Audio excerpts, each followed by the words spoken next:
What's up, everybody? This is your girl, Epiphany Tanya. Um, I come before you today just a little bit somber. Um, it's a lot right now that's on my heart that I want to share after watching the debates last night, seeing certain things online last night and this morning, and just coming to some understandings and realizations about things. So there's two areas I want to address. And so one is, oh, so many, so many. Okay, I gotta hone in here. One is, I want to talk to Republicans on the Republican right side, or even if you're called or considered the alt right, the Republican Party, the conservatives. I want to talk to you on that side about how we can do a better job that's going to bring more of the people that are in the middle over to this party. Um, and also, I want to talk about, because I feel like it's some things you guys don't understand about that side, that I was under that for so long, so many years of my life, that being born and raised in that, that left liberal Democrat way of thinking. I think it's some things that you guys on this side don't understand. And I'm going to send every prayer, because first and foremost, before I'm anything, I'm Christian and I believe in God. So that's my main primary focus. But I'm going to send up so many prayers for Trump to be reelected. But I feel like if he loses, God forbid, it's because it's some things on this side that you guys don't really understand about what's going on the other side, and how they operate, that you have to come a different way in order to win, right?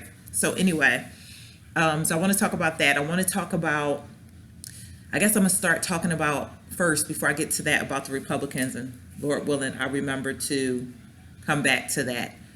But I want to talk about my heart is a little heavy today, because I'm realizing, as I see certain pastors that I've admired, that I've looked up to, that I took in their ministry at various points and times in my life. And I thought that they were one way, and just to see their reactions, and not realizing how many African American pastors are on that Democratic, as we call it, the Democratic plantation, and they don't, either I'm thinking they don't see what I've come to see and believe and understand and know now, or maybe what Jesse Lee Peterson was saying about Maxine Waters is actually true about them being poverty pimps. And when I think about it on that perspective or side, I don't want to believe like that, and I don't want to think that. But just looking back over my own experiences with the church, and seeing how, times when I was down and out, I couldn't turn to the church for any help. I couldn't, I had to totally solely depend on the Lord to lift me out of despair.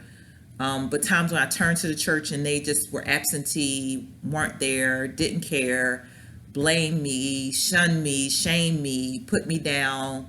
Um, uh, what is it called? When you like discipline a child, they discipline you, and verbally assault you. So thinking about when I went through that, I'm realizing now, and I remember thinking for a long time that they don't want to see a lot of us excel, or like be on a higher level, or be empowered. Some of them, I think they really want to see us down and out and in poverty. And it kind of serves the churches, a lot of these churches, purpose to have poor homeless people, because you're getting grants and funding for, let's say, feeding the homeless, or you get grants and funding for people to actually do poorly.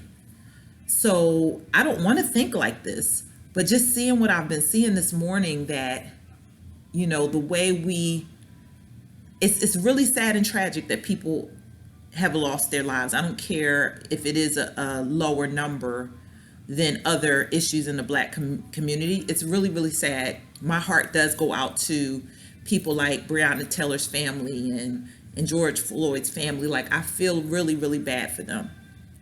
But I think that we don't understand on the people on the Democratic side anyway, like, they don't understand how vulnerable we are to emotionality, how vulnerable we are to somebody pulling on our heartstrings. I saw that last night during that debate when that man looked into the camera and said, you and your family, and all these things, all these tactics, all these scare tactics of the fear. Oh, it's going to be worse with the virus, and the tactics of pulling on your heartstrings. Oh, I care about you and your family. But if he cared so much, how is it that he was in office for 47 years? I'm still waiting for somebody to send me a record of what accomplishments he's done for the Black community in 47 years. Like, somebody said something about like, Donald Trump doesn't understand the role of the vice presidency, that he wasn't the vice president for 47 years.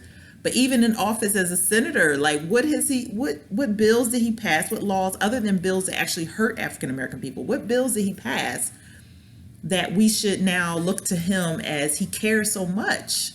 I don't get it. I don't get, like, how somebody can stand in your face and lie to you, and you take it in hook, line, and sinker. Because why? Emotionality. Because somebody knows how to finagle you and finesse you and manipulate you into thinking a certain way.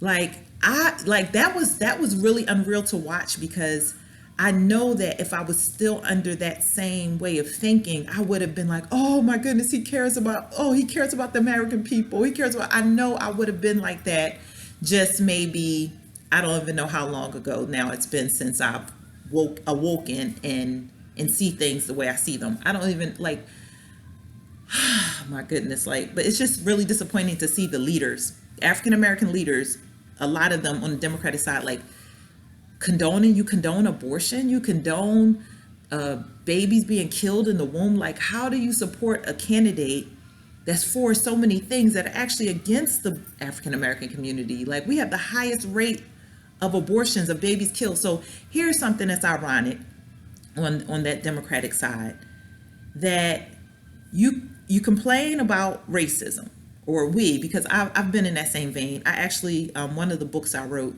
The Truth About the Black Man Exodus. At the time when I wrote that book, I was really under the impression that racism was the cause for a lot of things, right? And then I'm starting to wake up now and see what the real issues are.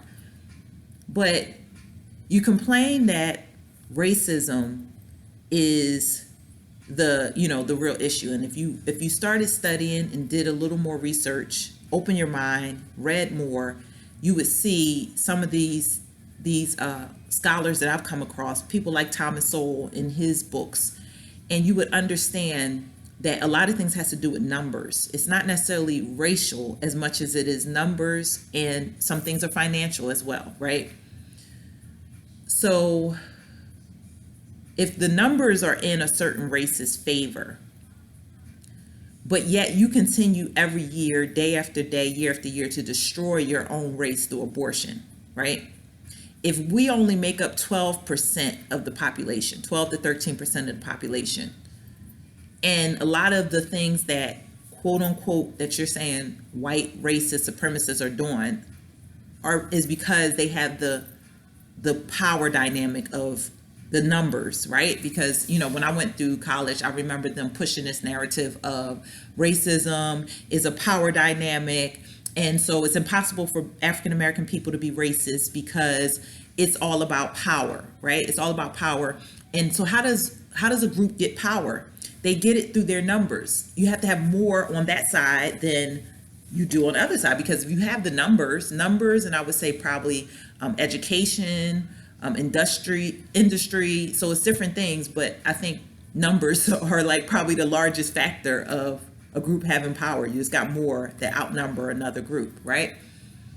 So if their key is numbers, how does it benefit us to keep having abortions, to keep killing babies? You're destroying your own race from within, but yet you're saying it's racism that's doing it, right?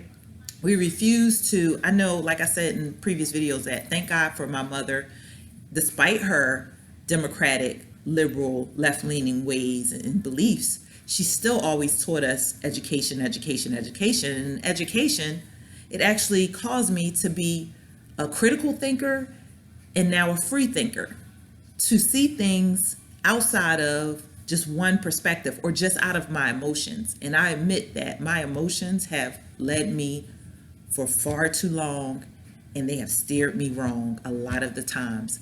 So yes, my heart, like I am probably one of, they call it the bleeding heart liberals. I am one of the most, like, I can't even watch news stories rather, of these children, because that's where my heartstrings get tugged, the children. These news clips of the children, like, I don't hardly watch the news. Like, I will cry for like when that Sandy Hook thing happened, I cried for like 3 days. I stayed in the house. I think I took off from work and cried for like 3 days. Like, I can't deal with anybody hurting children. And so, okay, I'm trying to gather myself. See, I'm being emotional right now. I feel very passionate about this, that how do we do what we do, but yet try to justify, like, the ends justify the means? How is one person's, what happened to these people is tragic, but how is their story so exalted above all the other issues and problems within the Black community? How is one that got media coverage, that's the one we focus on? Because what about all the unseen, unheard cases of African American suffering? Whether it's they feel like they have to go kill the baby because they feel like they don't have the economic empowerment to take care of a child. So what about that? What about helping us get empowered economically? We have a president that's trying to stimulate the economy and make provisions for African American people that would hopefully help somebody realize they have enough money to take care of their child and not have to go out and get an abortion. I mean, I could just go on and on and on. It's just mind-boggling to me, and my feelings are really hurt to see these pastors, these African American Democratic pastors, when I read in the Bible and it says that we are supposed to honor our leadership, we are supposed to pray for them, we are supposed to not cause them problems. We're not supposed to like be the source of, like, because they're there to deal with the people that break the law and go against what God has put forth. They are there, God put them in that position. Said no power, you can't be promoted unless God promotes you to a position of power. So whether they were evil or whether they were good, you read all through the Bible, no matter what their makeup was, they got put in that position by God. So how do we take the people that are put in the position by God, a person like Donald Trump, and then just decimate them? Just say, oh, he didn't refute white supremacy. He's refuted it already. How many times do you want to hear the same thing over and over? Go back to the video. He already refuted it. And I know that was, I'm going to say I know, but I'm going to say I believe that was his frustration. Like, he's already refuted it. Why do we got to keep revisiting this revisionist history, this, where they've taken these news clips and sound bites and twisted them? So I'm just trying to get over, like, seeing these, like, my pastor, I love my pastor. I can't even find the words. I can't, like, I'm being very careful on this video, like naming names and different things, but I had a pastor that really blessed my life. They really showed me love in different things when I was in their church. They weren't perfect, but just to see how far off they've gone just attacking Donald Trump right now. So the other thing I want to talk about, because I'm gonna switch off of that, because I'm going to get and be too upset talking about that. It's like on the Republican side, understanding something. And I don't know, for those that are like so skilled in debate, because it's some of you that really, your debate stuff, the different types of debates and arguments you can do. You guys have studied and you know that so well. I'm still kind of learning it. But what is the name of the strategy that a person uses when you actually agree with the other side? Like, whatever points they make, you agree, and then you say, yes, that's true, but, and you go on to state other things that are true. I know that's a strategy, and I feel like more of you need to adopt that. if something that they're saying on the Democratic side rings true or is really an issue, you need to acknowledge that instead of dismissing it away, even though you understand the truth of, like say for instance, racism, some of it being having to do with numbers versus a race, or having to do with crime versus a race, or having to, some of the things that you guys see as black and white, or you just see it as, okay, this is crime related. Okay, this is numbers based related. Okay, this is financial. It's not racial. Some of you that see it that way, you have to understand that the other side does not see it that way. And you have to kind of try to put yourself in their shoes a little bit and see it how they see it, because they have been fed for so many years, like myself, they have been fed lies that it's all racism and it's all against them. And so it builds up a mindset that sees everything through the lens of racism. Even whether it's racism or not, we're going to see it through that lens. And so you have to understand that because they're deceived and they don't see everything for what it is, like, yes, it could be racism, but what about all the other factors that it could be instead of racism? And sometimes we relegate so much stuff to racism, not realizing, oh, maybe that wasn't race. Maybe it was, maybe that wasn't. Maybe that had to do with this. If you get fired from your job, right, which I have been, and in my defense, I know that they couldn't give me an explanation for my firing. The only thing they could say was, you're not a good fit. When I was the only African-American person in there, somebody said, well, if they were racist, why did they hire you? But the catcher to that is, the gag to that is, they did not hire me. I was actually brought in through another agency that they contracted with. So that agency they contracted with hired me, and then they sent me in. They didn't have a voice over my hiring, but they definitely had a hand in my firing. So I understand what racism is when you get fired from jobs and they can't give you an explanation other than you're not a good fit. But you have the qualifications, that you're doing an excellent job, that your clients love you, all these things, but yet they up and fire you when they hire another Caucasian counselor and say, she fits right in, but you're not a good fit. And they still can't explain why. So I get that part. But in other instances, when I look at certain things, I could say, was that racist or was it because of this? And I think when you begin to open your mind to things such as like researching things, you start considering other factors involved. You're not just looking at one thing. And I feel like as African Americans, we're taught to look at everything as one thing, and that's racism. So when you see everything through the lens of racism, you miss that it could be so many other factors involved. And I don't deny that racism doesn't exist.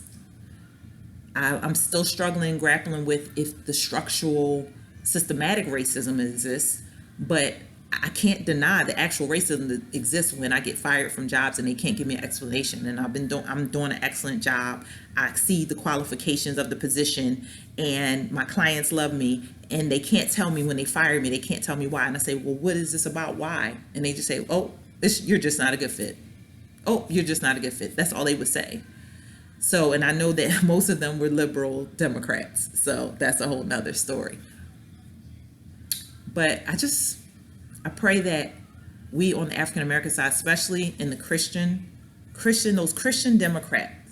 Democrats for, I was on Twitter and I was trying to type in Christians for Trump and I couldn't find the hashtag. And I'm like, where are we? Why are we not supporting the president right now? I'm just flabbergasted right now. So I just wanted to talk about that. Like, on the Republican side, you guys gotta just be this much more sensitive to the plight that's on the other side, to those that have been deceived under some of the leadership and the lies that's being spewed, and the media and how they're pressing hard, because everybody's invested in keeping us enslaved, keeping our mindset enslaved. They're invested in that. They're invested in us not excelling or succeeding. They're investing in keeping us down because it serves them better.